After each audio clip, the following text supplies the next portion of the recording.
Welcome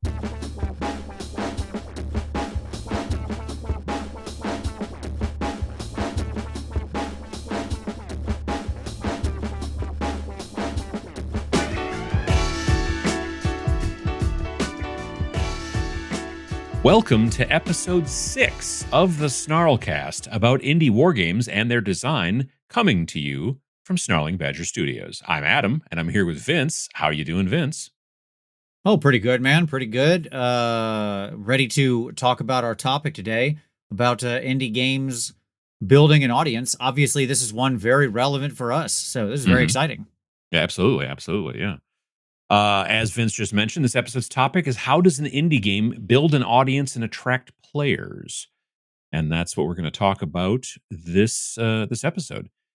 So, but before that, we got to do some brief chat and banter. I'm looking directly there on the outline, and that's what we're doing now. So, brief chat and banter. How have you been? Well, I mean, it hasn't been the best week in the world. I had to leave AdeptCon early for reasons that, I discussed, but I did get a couple good days in, so that was nice. Got to see you a little bit, though you were obviously very busy.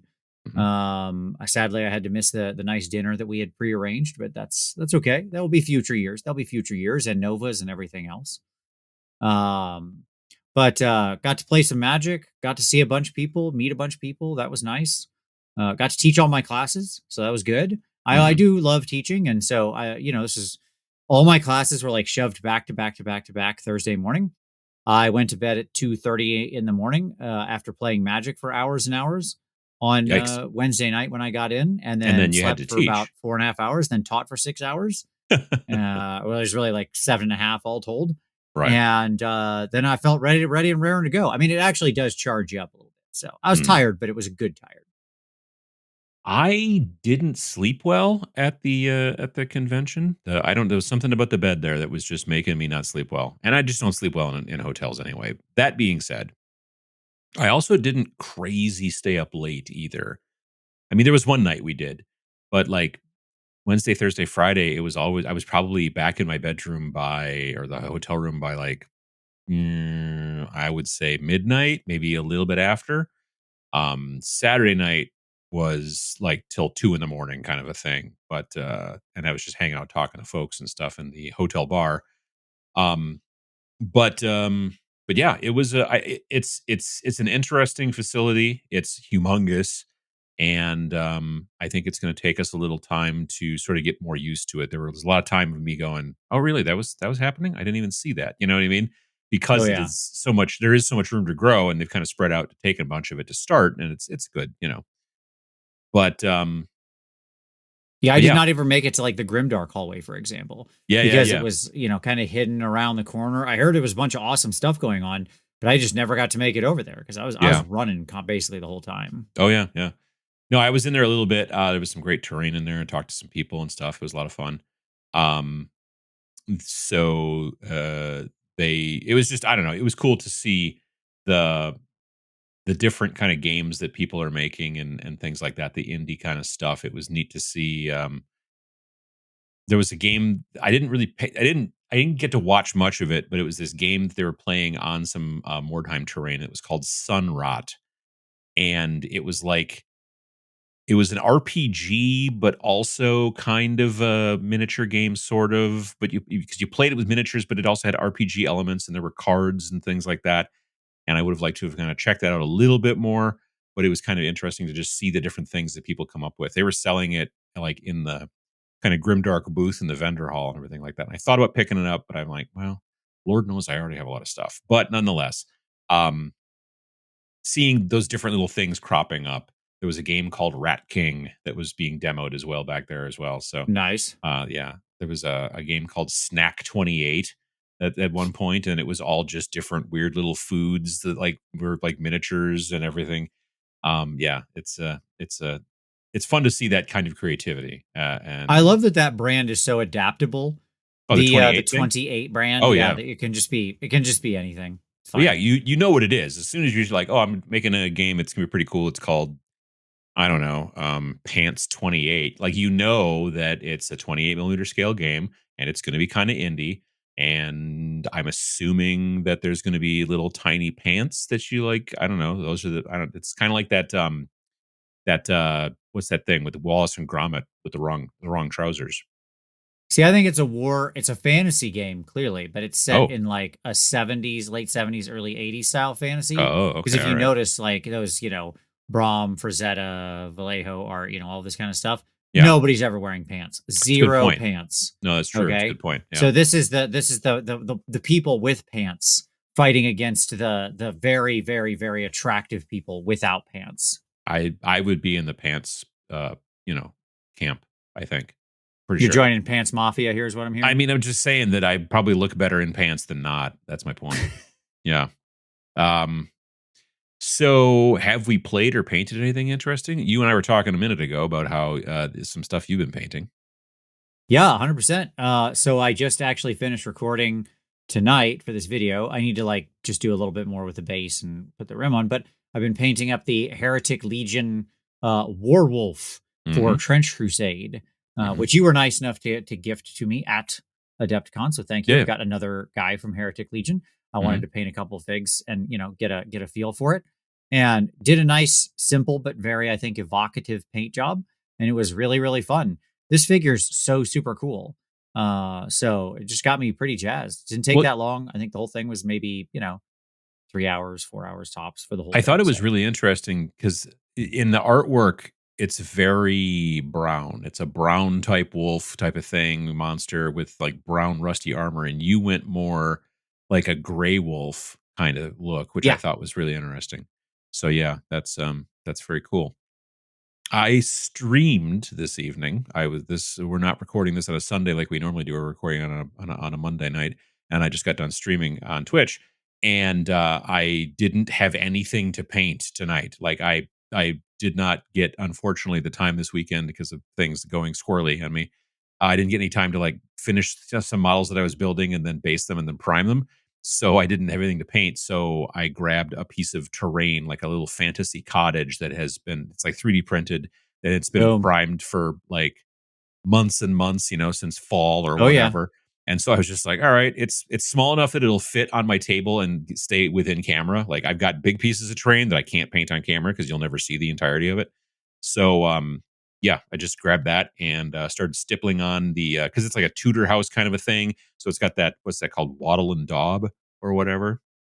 Boy, have we now went right outside of my area of expertise. Now I do have no idea. When Sure. you have Sounds when interesting. you see like a Tudor style building, there's the Yes. beams and then there's like the tan part.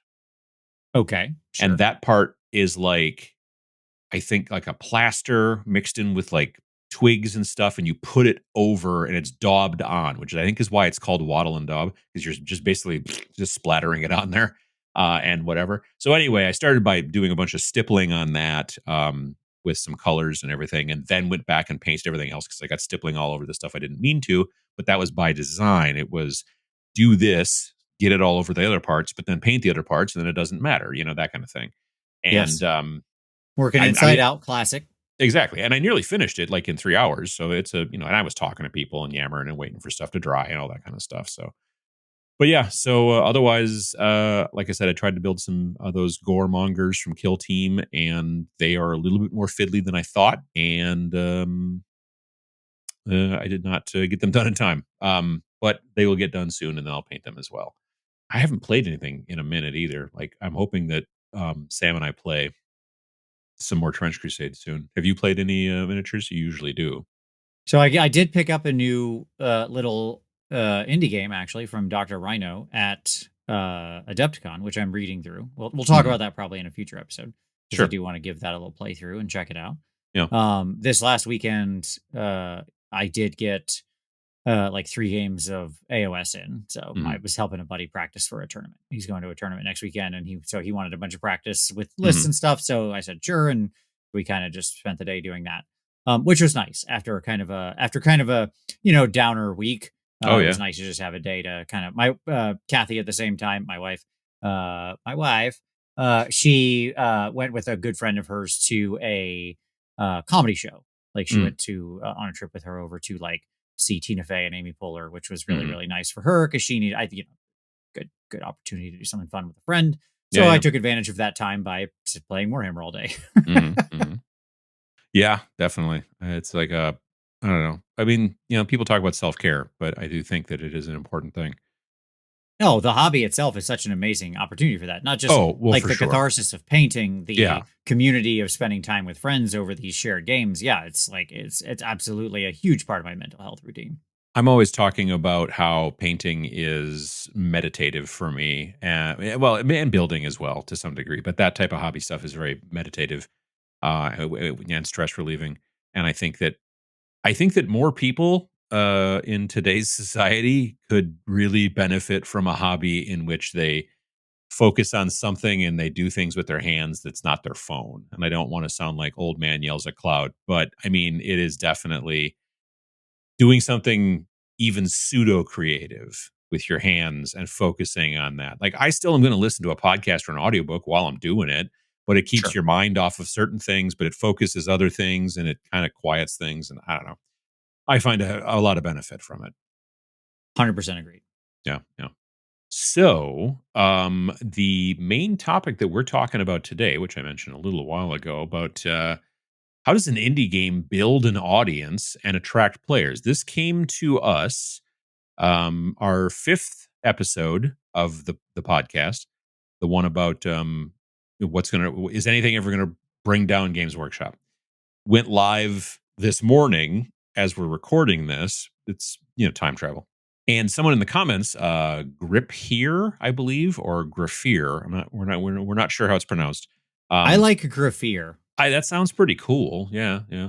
Yeah. But anyway, they asked basically like kind of the question about how does an indie game build an audience? And I remember seeing that as I was going through comments this morning, and I was like, oh, that's a good. And then I put it in my phone, and Vince and I share like a little document to keep track of like ideas and then boom, there you go.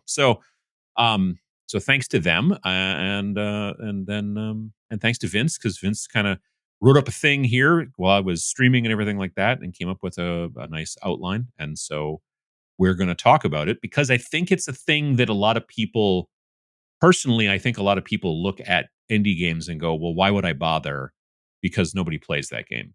Yeah. So we're gonna break this into two sort of what do I want to call it? Like two verticals, two sections, two Hmm. angles. There you go. Two facets. So facet one is you're a game designer and you have an indie game. How do you build an audience? I think Hmm. that's an important question to answer. Yeah. But then there's also just the other side of it of you're a player, you're interested in an indie game. How do you build how do you help build the audience for it? How do you get your friends to play it? How do you build the audience or community in your local scene? Hmm. That kind of thing, Yeah. right? I agree. Okay. So, because let's be honest, I mean, I think at the onset here, it's important to lay down the sort of stakes of this. And it actually is a almost perfect segue from what you were just talking about at the end of us painting and playing, right? Hmm. You mentioned like building up your attention. You like hobby because it helps you kind of like keep your focus and your attention and stuff like that. Yeah. I think that's actually something that frankly, I don't think it's old man at cloud. There's actually a lot of research right now that shows that people's attention spans are just absolutely wrecked. The phones really have destroyed, a large portion of the population's brains. Sure. And the ability to, sort of hold attention on one thing is a disappearing luxury. Hmm. Why? Well, because there's so much noise, right? We all understand the difference between the signal and the noise, right? The signal is what you care about. That's what matters. The noise is just everything else. And the reality is that if you've got an indie game, or if you're a player trying to get your friends to pay attention to it, trying to create signal amongst all of the noise of the modern world and get people interested to break through to where they're paying attention to your thing, where some people are paying attention to your thing, right? Hmm. Is really, really hard. I think it's important to say that right at the outset, is this is not an easy thing we're describing here. You should not, as we've talked about many times on this podcast, making indie games is not the fast track to fame and fortune, right? No, it is not. And as I've mentioned a bunch of times, and we haven't talked about it so much yet on this podcast, but I've talked about it when people have asked me in the past, since we started the game company, people were like, so what should I do to get into to start? I want to become a war game designer. I want to create war games. What's the first thing that I should do? And I always say, build an audience. Yeah. And that is like the reason that we've sold games, and I don't mean the reason we've sold so many games, just the fact that we've sold games at all is honestly because both of us cheated and spent about a decade building an audience. Yeah. So we It's a just huge help. Like, yeah. I am very proud of the games we've made, and I do think Exactly. that they're quality products. But we would, if we were just two people from nowhere, we wouldn't have sold near the same amount. I know this because, anytime we're recording on video, you can see it right now. Obviously, our audio listeners can't. But Mhm. behind me, there's a big giant poster. It's been in the background of basically all the shots where you're looking at me face on from my computer.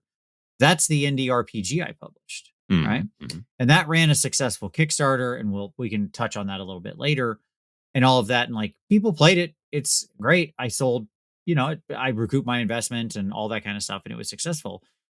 But it was never going to be highly successful because the time I published that, I wasn't known, right? I Right. had no audience, Mhm. and that was before we even entered really the modern world of really noise on social media, Oh, where for it got sure. truly insane. Absolutely. Because that was in the 2010s, wasn't it? Or Correct, 20 early 2010s. Yeah, it was 2012, 2013. Yeah. Yeah, yeah, yeah. And the thing is that again, like I said, it's something like there are good games. There are really some good games on, let's say, War Game Vault, right? There's some Yeah, really sure. good games that no one will ever see Right. because that person hasn't built any kind of audience, or, and this will happen too, they haven't spent the time on, a compelling cover or layout and things like that. There's all kinds of little things that get in front of you when you're trying to do this, to make it kind of difficult. And that's that's kind of another episode at some point. But the main thing we want to talk about here is, we were able to attract people to take a look at it because we, like I said before, I was using air quotes when I said we cheated by spending a decade basically Yeah, each yeah, we're making the air building an quotes. audience. It's Yeah, they're there. yeah, yeah. There've been people. There was somebody. I just remember there was a commenter when we first launched Reign and Hell. They're like, "Well, you guys kind of cheated because you guys, have this big audience." And we're like, "Yes, it was definitely a cheat." This is all part of our brilliant plan. Yeah, Have exactly. moderately successful YouTube channels for 10 years and then launch a moderately successful game. Yes, exactly, exactly. This fiendish plan. Nonetheless, you do need to get known, and that's relatively obvious. Marketing is important in many different ways, but there is a lot of noise, exactly as Vince said, and there's ways that you can try to stand out. I mean, a big portion of the noise that's out there is the social media, Yes, and it's very difficult to get known or spotted or to stand out in any way in social media because of there's so much of it. You know what I mean? that's right. So let me talk about the social media aspect first, because that's sort of the most obvious thing, right? So where we're going to start this conversation is assume there's some indie game that exists, right? So there'll be future episodes again where we'll talk about really going through the process of creating the game. Mhm, But for now, let's just assume the game is there. Either you're a fan of it, right? Or you've created it. But let's mhm. start from the you created it side. Okay, so you're a developer. What do you do? Well, social media is the first and obvious answer. Everybody's going to tell you, oh, you got to have a social media presence, you got to build your audience, stuff like that. And, yeah, sure. It is true. So that is true. Mhm. And look, why, X and Blue Sky and Facebook and Insta and everything else that's out there. I don't know. Um, Whatever other silly name for other silly apps. Mhm. Goo, I don't know. Is that a thing? I saw it's It something you can probably share to is. on YouTube. I don't know what it is, but it exists. You Uh, can share to goo? Goo. Yeah, I was looking through Wow. all the, YouTube has the auto, like you can Yeah, yeah. automatically share your videos out to certain places, Mhm. right? Yeah, Where yeah. they, I assume the API is already pre-wired. And one of the when I scrolled all the way to the right, because I was trying to find Blue Sky and it's not in there, which makes me angry. Yeah. But I scroll all the way to the right and they had this thing that just said goo. What is goo? If you're listening to this and you know what the social media goo is, please Maybe tell me. you're a big goo user. You're a big goo Right. power user. Let us know because I've never heard of goo, but I've heard of Blue Sky, and yeah, it's Sure. anyway. But nonetheless, yeah, exactly. The social media thing, there's a lot to it, and it definitely is a necessity. Yes, you have to have a presence Yeah, there. you And I do. actually think it's more than just, you don't just post, I got a game, check this out. I think you've got to share stuff that's engaging.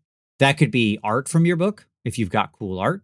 It Mhm. could be interesting little shorts of you playing the game or neat interactions. Like if you've got neat mechanics that you think legitimately stand out and would catch people's attention, you can do a little, kind of primary loop playthrough thing and like, boom, you share the little video of that. That can be a little short, right? That's a little Facebook reel or an Insta short or something like that.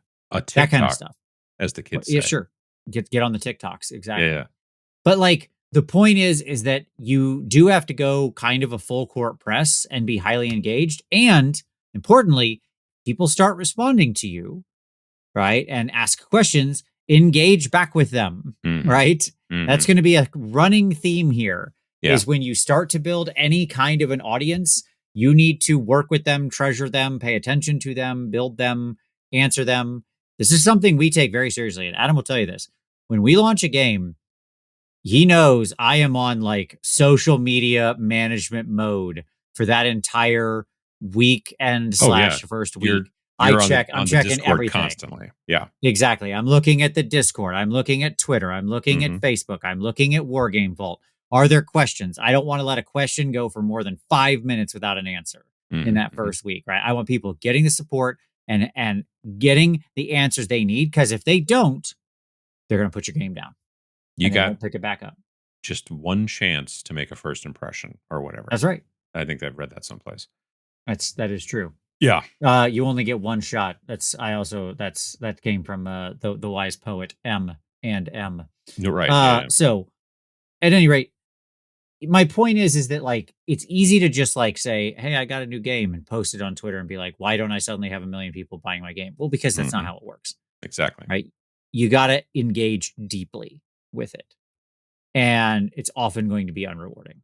That's my take on socials. I don't know. What do you think? Yeah. I mean, socials are definitely like, again, it is difficult to get people to notice. And so one thing to try sometimes is, in my opinion, if you can paint, let's say you're looking at Instagram, if you can paint even relatively well and if you're doing it right, in my opinion, if you're doing it right and you are making a miniature agnostic game and you're just kit bashing cool stuff together or whatever, as opposed to going down the road of making miniatures and this way leads madness, then paint up some cool miniatures and then put them on Instagram and hit some tags like indie game and this and that kind of stuff and Yes, start to get people to see the miniatures before you just go, here's an ad for my game.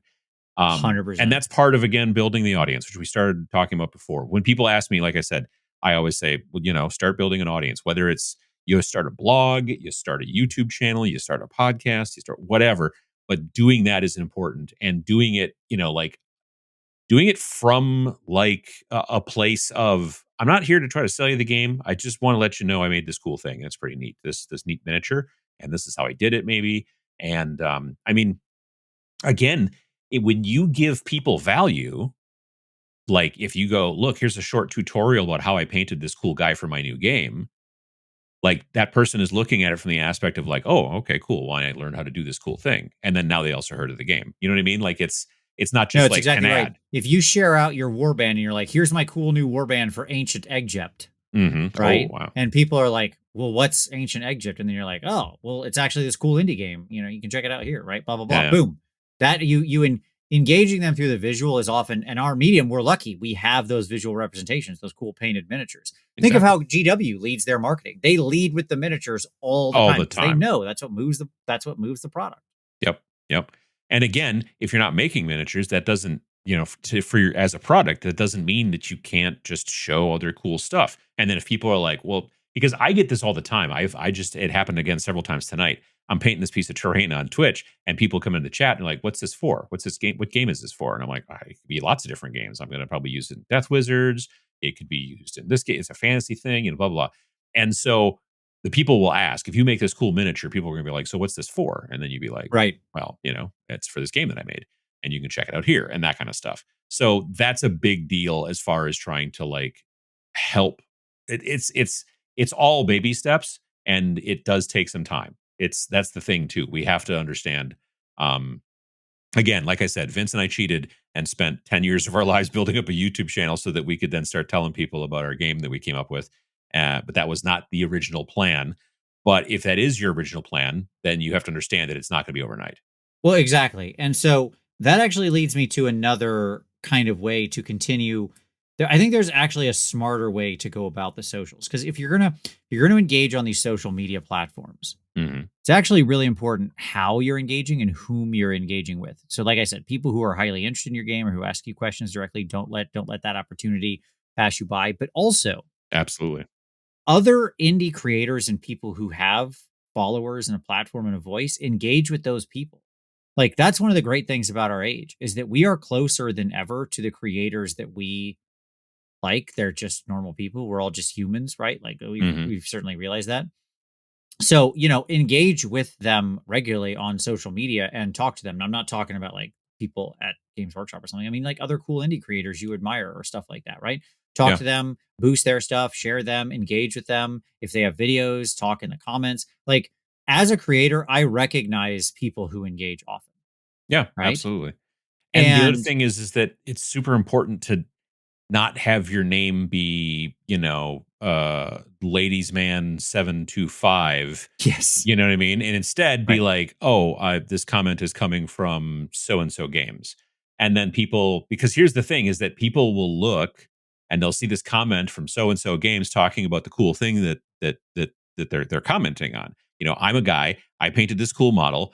So and so games is like, "Oh, that's really awesome. I like what you did on a shield or whatever." And then I'm going to look at it and go, "I've never heard of so and so games." And it's minuscule, it's small chances, but they're not going to click on it if it's, ladies man 712 or whatever. And instead they're going that's to be right. like, what is that? And click on it and go and see, well, what kind of games do they make or whatever. And so having I don't want to say professional, but at least slightly compelling and not just your personal, it's really a lot easier to kind of get that traction.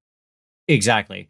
A lot of what I was doing back when I first started was talking to other painters, engaging with other painters on socials and on YouTube and stuff like that back in the day. And then that led to eventually talking to them more and hanging out with them and going on their shows. And then Hmm. that led me to sort of create my own channel and stuff like that. Well, that can be the same thing, right? If you engage and you're a positive member of their community, they can talk to you more. Maybe they can learn you're a creator. Maybe you eventually go on their podcast or their show or their whatever, right?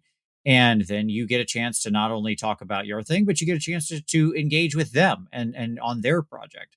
And that helps build your network, right?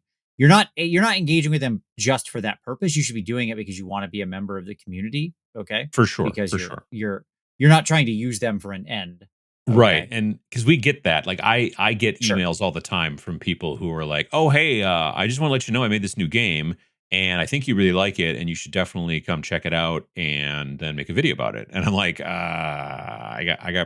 I'm good, but thanks."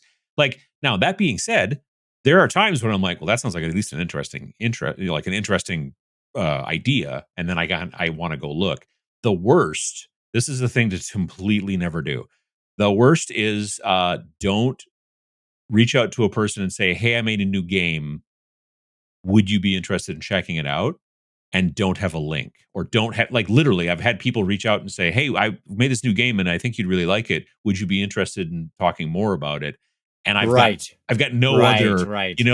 like they don't even put the name of the company in like the email. And I'm like, well, you got to do something so that I can at least look at it and go, nope, and just not, or look at it and go, oh wow, this art's really cool, or oh wow, this is a really cool concept.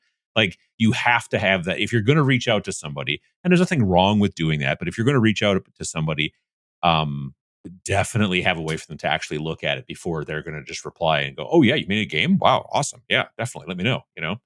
Exactly. Look, if you're making a game, chances are you're a fan of some kind of game, Yeah, it's true. right? Yeah, yeah, exactly. Yeah, yeah. You're probably, if you're making an indie game, there's probably indie games you like, or like creators or people like that that you like. So just be a positive member of that community. That's what I'm saying, right? And Mhm. Mhm. that is what will eventually give you a presence, because if other people in that community see that you're engaging positively and then the creator's mentioning you or something like that, that can help you build your own audience, which then can help you down the road when you share stuff or blah blah blah blah blah blah blah, right? Exactly. Yep.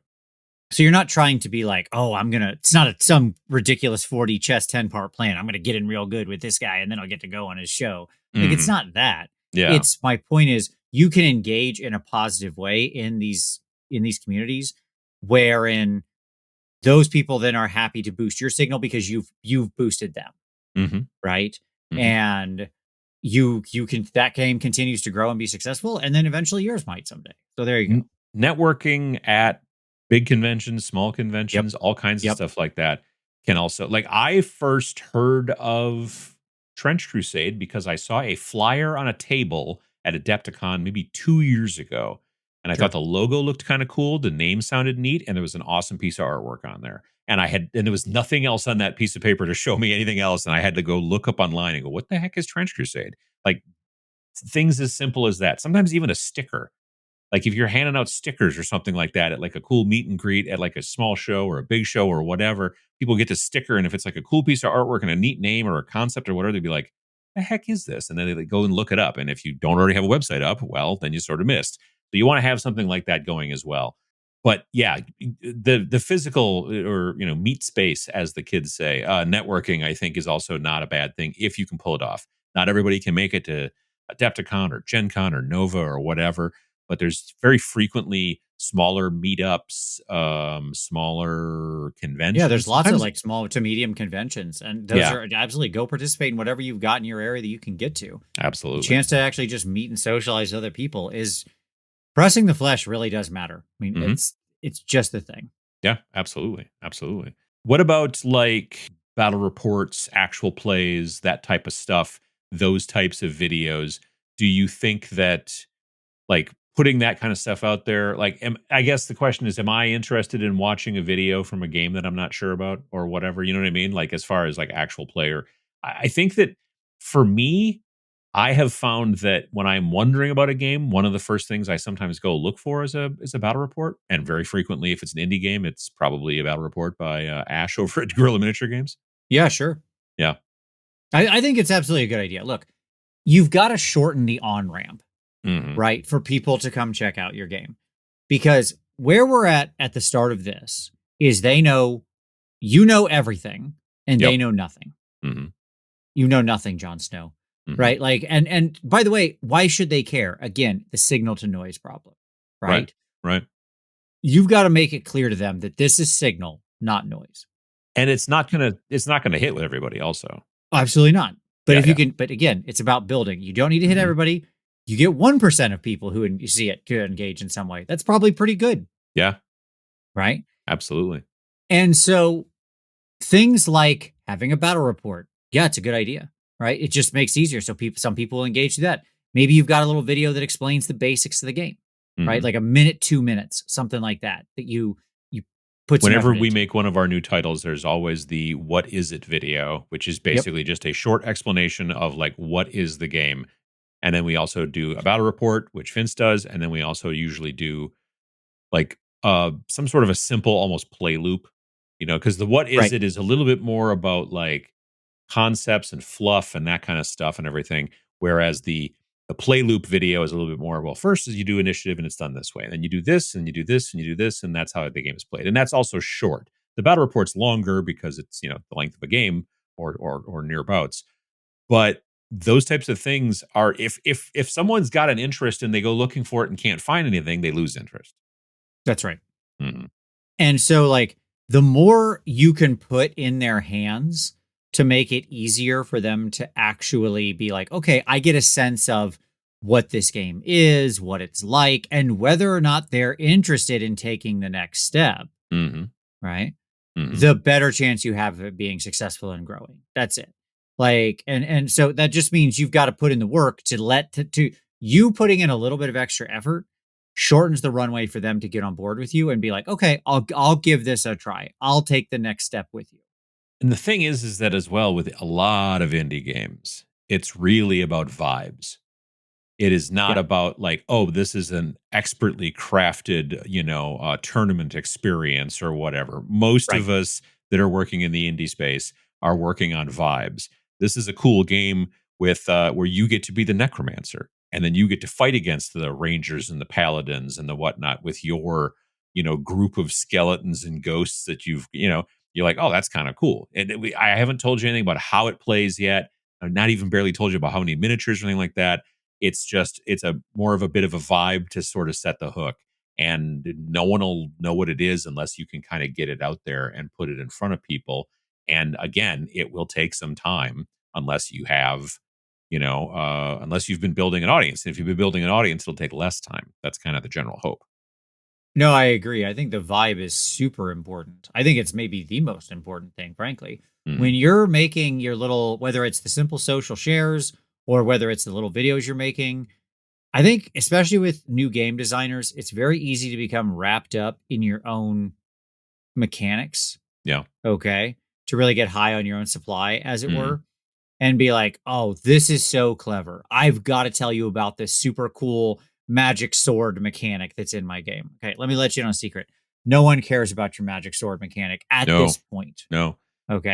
I've always wondered, and I have some friends that I love dearly, and they're big into board games, and they will start to explain to me the mechanics of a new board game that they're very excited about. And I will spend most of the time, and again, love them dearly. I will spend most of the time in my head thinking, can you die from having somebody explain board game rules to you? Because it feels like you can die, and it's not the thing usually that you want to be the first touchstone for your game. Oh, the magic, this or what, like again, we have impressed people. I impressed Jerry from Tycho from Penny Arcade when I explained to him the initiative system you came up with for Rain in Hell. Like he was just like he got like angry about how much he thought it was cool. He was just like, "Ah, that's so cool," and I was like, "Yes, it is." And so you'll get that 0.5% of the time. Most people are just like, "Yeah, but it's about demons fighting demons, right?" And you're like, "Yes," I'm like, "Cool." And that's kind of Exactly. that's the thing about the vibe. That's why it's so interesting to me still that Space Weirdos for me stuck as well as it did because I mean, it's got a name, it's got a cool cover, you get a general sense, but it's light on vibe. You know what I mean? Well, And I think vibe and lore are very different. I just want to make that completely clear. So there's that 100%. I too. don't know. Yeah. I think just being called Space Weirdos and having the weird art that it does actually does a lot. It's the Morkborg thing to me, right? Yeah, for sure. Like, I don't think I could explain much to you about what Morkborg's sort of detailed mechanics are like, but I can tell you I think Morkborg is super cool Yeah, yeah. because Exactly. its vibe is awesome. Yeah.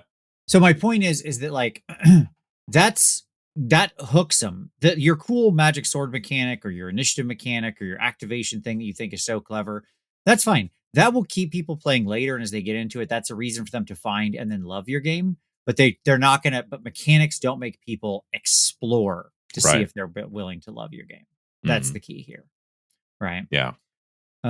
So you got to find the bigger stuff that really like grabs them at a high level. That's how I think about it. So exactly. It's not lore. When you say the vibe, it's the high level. What is cool? What is fun? Why should you care? Right? Yeah, That's the absolutely. question you're trying to answer. Mhm. Answer those three questions and people will give your game a chance. And we've kind of hit it a couple of times already, but we're going to kind of reiterate to some degree. Like, you have to be able to take any kind of speed bump out of that person trying the game. And so part of that as well is like a starter experience, right? Like years ago, I started getting really interested in Steel Rift. You and I played a demo of Steel Rift at Nova a couple years back, 3 years back, whatever. Yep. And I had a lot of fun with it. It was cool, but I noticed as I started trying to build uh, forces for it, not the actual physical models, but like come up with lists that I was like struggling a little bit and I wasn't 100% sure. And at some point, possibly, maybe, I don't think it was the same show. I think it was a different show later on the next year. I said to them, it'd be kind of cool is if you guys like made some like pre built lists. And then that would be something that you could just like kind of, that'd be really cool, because then a person could try it out. And then once they get the hang of it, then they can build their own lists and everything. And they were like, hmm.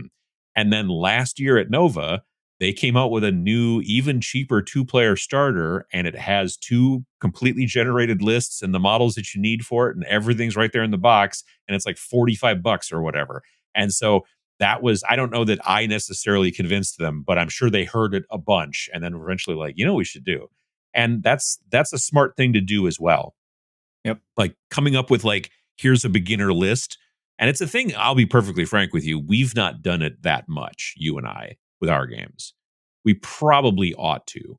You know what I mean? No, it's the kind of thing we could do more of. I agree. Yeah, yeah. And really that's just the lessons that have been around in games for a long time. You go back to D&D modules for decades and decades ago, Mhm. they had pre-generated characters you could just play out of the back, right? So like if Yeah. you want to play in this module but you don't know but making a D&D character was always the biggest hurdle to getting in the game. You Mhm. don't have to.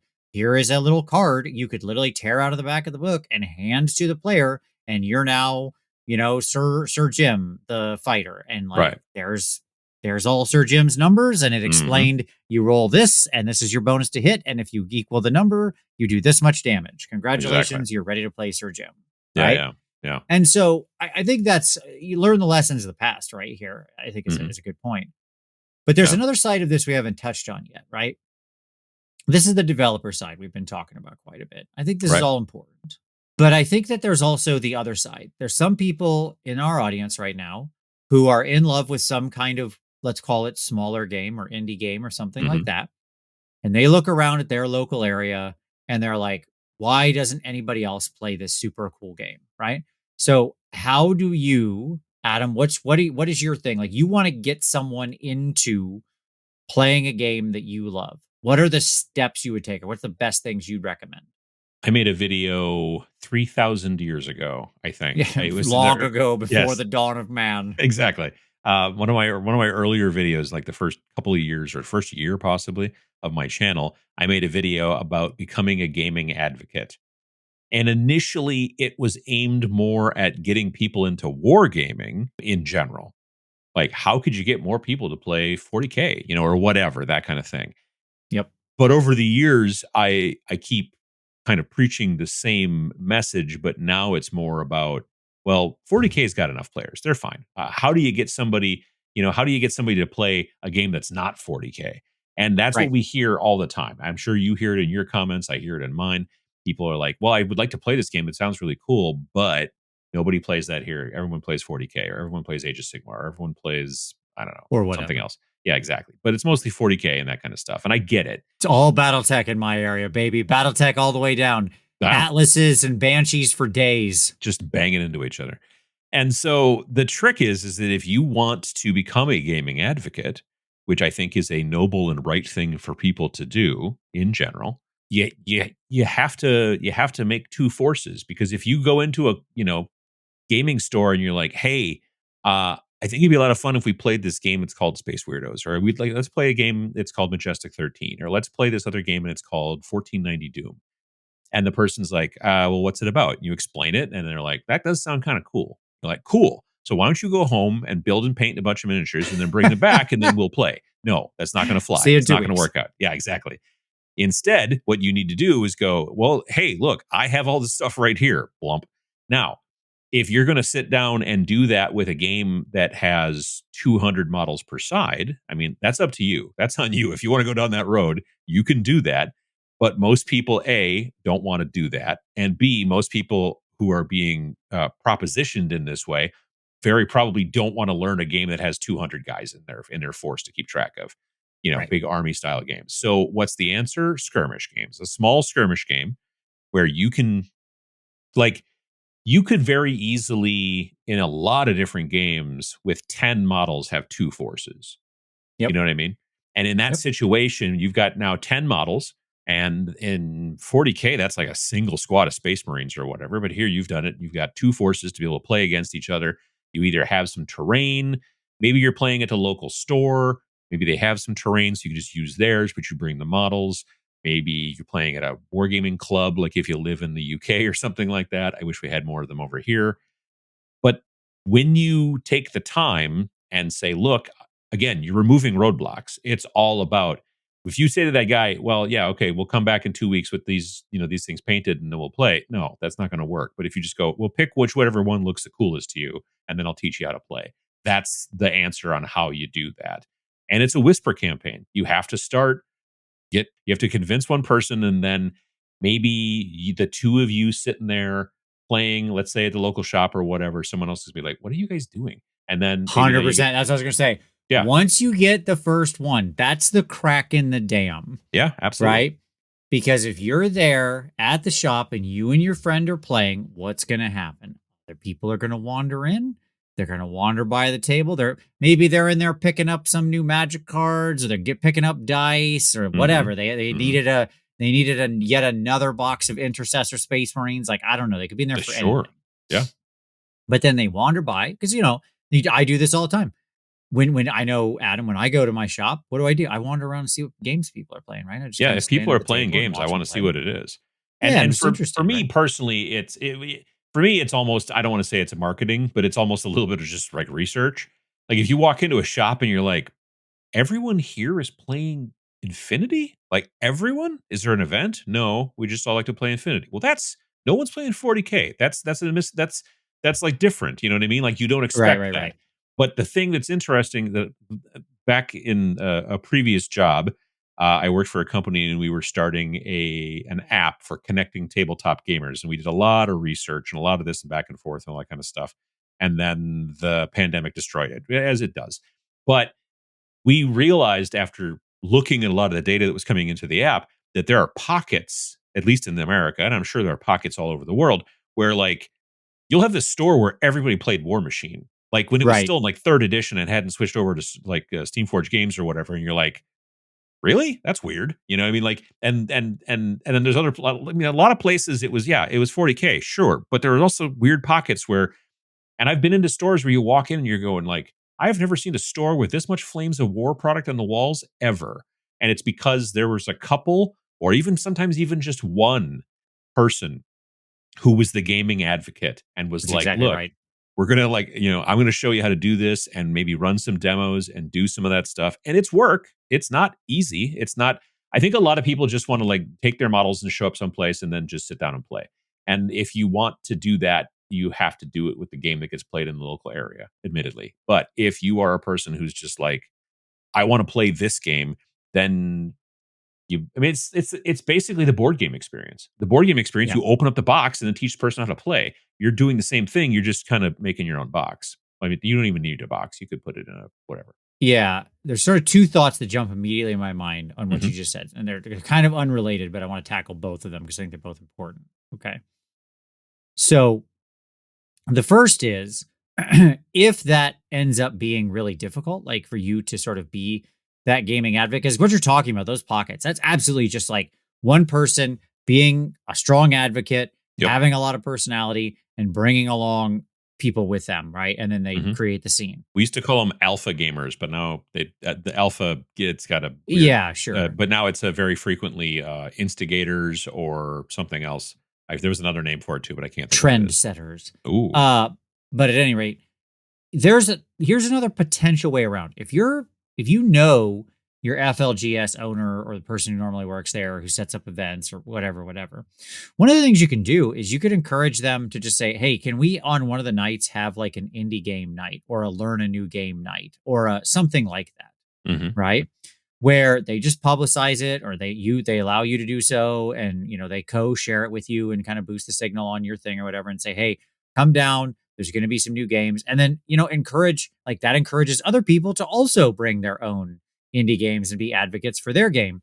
Mhm. Because the point is once you disrupt that status quo and people start coming to the store and getting interested and trying new things, that also even if they're not trying your game this week, right? The game that you want to play, them going and trying other games and getting into other things and broadening their perception of the hobby will increase the chances that they're willing to try your game later. Right, exactly. Like getting that, like you said before, getting that kind of crack in the dam, that is Right. super important because there are a lot of folks out there who've gotten into wargaming maybe in the last year or two, maybe longer, whatever, who really honestly don't even consider anything else other than made by the big shinies, right? Yeah. So they're like, Yep. no, I mean, if it doesn't have Spider-Man or Darth Vader or Space Marine Joe, I don't care. And that's fine. There's nothing wrong with that. I've made the analogy before about popular music versus indie music. You know, there are people out there who just listen to whatever's the popular music for the entirety of their lives. And then there's people who, when they first got into music as a kid, listened to what was on the radio, listened to popular music, and then they have branched out and gotten into weird indie stuff and all kinds of things like that. And it kind of Yep. depends on a lot of different factors, but it's the same thing with tabletop wargaming. You Most people are going to get in because of Warhammer in some flavor, because it is the biggest and it's the most well known, and sometimes it's on TV even a little bit or whatever. Big Hank Cavill there will start talking about it on a Instagram post or whatever. But there's a lot of other things out there as well, and very frequently I have seen people who start to branch off, but then on the other hand, I also see people who just stay in that ecosystem. The thing that, and we'll have, I think, an episode about this as well in the future. The thing is that a lot of indie games are not ecosystems. They're not. That's right. We're not trying to convince somebody that this is your new personality. I'm trying to convince you to play a game, and we'll play it a couple of times, and then maybe next time we'll play the game that you want to play. And you know what I mean? Like because of That's miniature why I think agnostic that stuff. kind of indie game night or new game Yeah, night, or again, absolutely. like to Absolutely. try something new night at your FLGS is so powerful because it gets people into the headspace of trying new things, right? Mhm. Yes. And that can help them build having your game as part of it. So now, great. Your game is part of that rotation once a month or something, right? Sure. Great. Okay. You've built a community. You're playing more. The people walk into the shop and now they don't just see the two of you playing, right? They walk in, they're like, wow, what's all this going on? I didn't Yeah, know there was a new thing here. And then they see 5 new games that they haven't seen before, right? exactly. That's a person who has a higher chance of finding something new and then showing up to the next new game night. And now you've Mhm. recruited somebody new and so on. You're broadening horizons, frankly, and I Yes. think there's a big benefit to that, because not only are you putting yourself into a situation where you're supporting indie creators and there's the altruism within that, and then you're also, you know, you're saving money because the games are cheaper. Many of them are miniature agnostic, and so therefore the skeletons you did for Death Wizards could also be used in another game from another creator, and blah blah blah and whatever. So you're not having to like build and paint and buy. Well, technically the buying part goes first. Buy and build and paint new models for every one of these games. That's the benefit. But the Now, I overall normally go idea, the other way around. I break into the friendly local game store. it's a good. I It's I crack mean, open yeah, the box, yeah. assemble them, paint them, and then once they catch me, they're like, "Hey, stop that!" I'm like, "Okay, I'll buy them." that's. I mean, that's a lot of work, but it's an option. I just think that it's really interesting to kind of look at the overall wargaming landscape and understand that sometimes you're going to find something that you enjoy even better than the popular thing, and that's what's going to drive you to want to paint more and build more and all that kind of stuff too. I you know i did a video a while back about like why some people are leaving wargaming, and the comment that I kept getting over and over and over in that video was, it's because the rules changed so much. There was also a lot of, it's very expensive and this and that kind of stuff. But it was basically pointing at Warhammer and going, the rules change every time I want to play, and maybe I only get to play every once a quarter. I have to go and download, a different FAQ and then learn a bunch of stuff. And it turns out my list is no longer legal, or my list doesn't have the right points, and I have to tweak this like every time I want to play. And with indie games, that doesn't happen as much. And so I think that you can be a little bit more stable in what's going on inside your gaming and feel a little bit more safe. I don't know if that's quite the right word, but you know what I mean. No, I do. I want to return to an earlier point because Hmm. it was the other thought that occurred to me as you were Oh, talking. yeah. And so this will be somewhat of a non sequitur, but I don't want to leave it behind because I do think Hmm. it's important here before we close out, which is when you're bringing someone new into the game, okay, into a game you're interested in. It's important to remember that you're a facilitator of that experience, not a player in that Right. experience. Yeah. Okay. And I think this is really important. I've seen people teach a new game and just go into play mode as though they're playing somebody else who's like, because remember, you know everything, they know nothing. Right. Right. And so it's really easy to just fall back and be like, okay, cool. Yeah, I need threes. Okay, I need fours. Okay, 6 of your guys are dead. I'm sorry, what?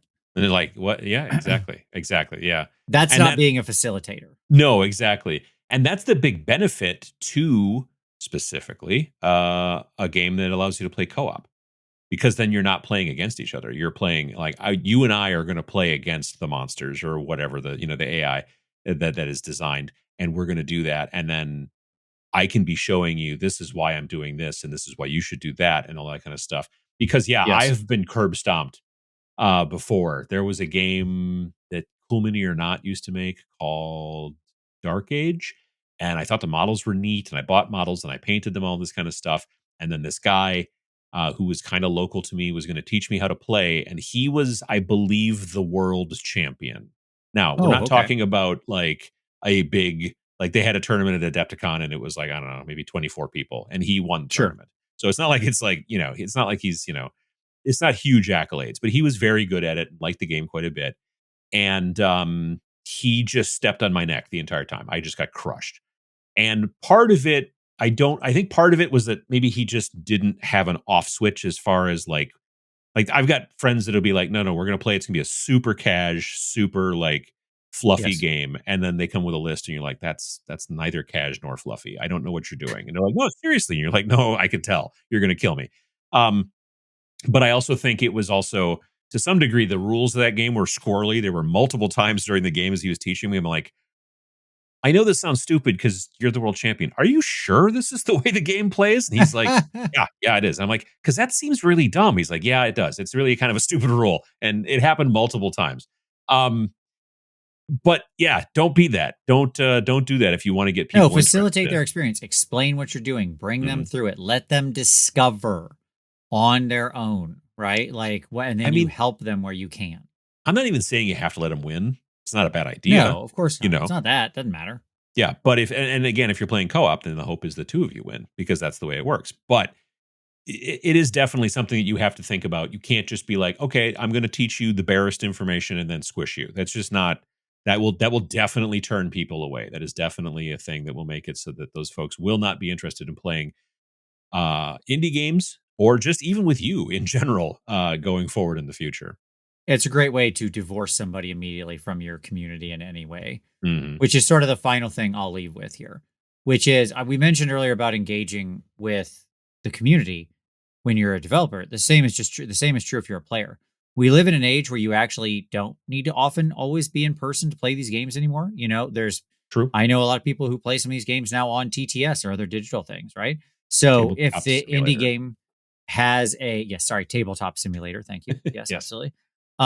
If they, uh, if that game if that indie game has a Discord, join it, talk to other people, say, hey, anyone meeting up or anybody want to get a game on Tabletop Simulator on TTS, right? And you might not even need to have anybody local. You could build a whole community of people who are playing the game all around the world.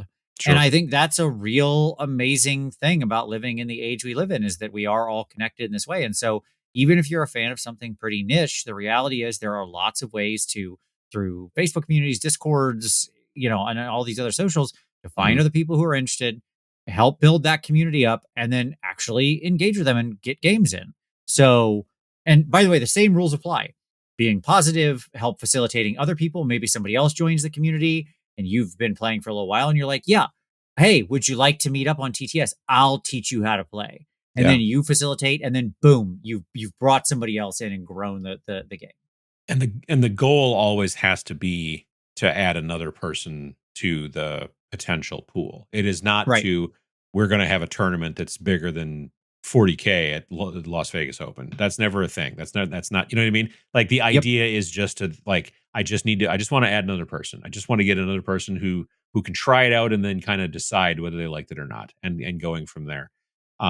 Again, it's not a zero sum game. There's definitely plenty of games out there. When you're talking about indie, you're always talking about a small slice of the pie, but it's still a slice of pie, you know. So yeah, I think that again, like I said, being a gaming advocate, whether it's a game that you made or whether it's a game that you just like that somebody else made, I think it's good work. I think it is you're the real support class in this situation, and you're doing things that are helpful to people because there are people out there that are just in a situation that are like, I just don't want to play this big game that everybody plays. That's I see at every shop, and they are on the bubble about just being like, I'm just going to do something else and not do wargaming anymore.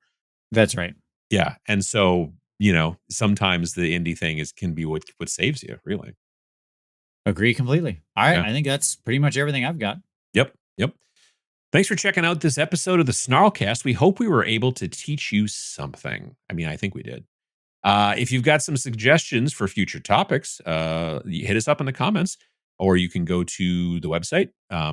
Please check out our website at snarlingbadger.com/snarlcast. But on the Snarling Badger website, there's also a contact form if you want to send us an email or whatever. But yeah, hit that up for more information and for more episodes. And I appreciate it. Thanks for your time. Yeah, now that everything's out, rate, review, 5 stars, and leave comments and all of those things. And thank you so much, everybody. We really appreciate the reception so far. It's been wonderful. Absolutely.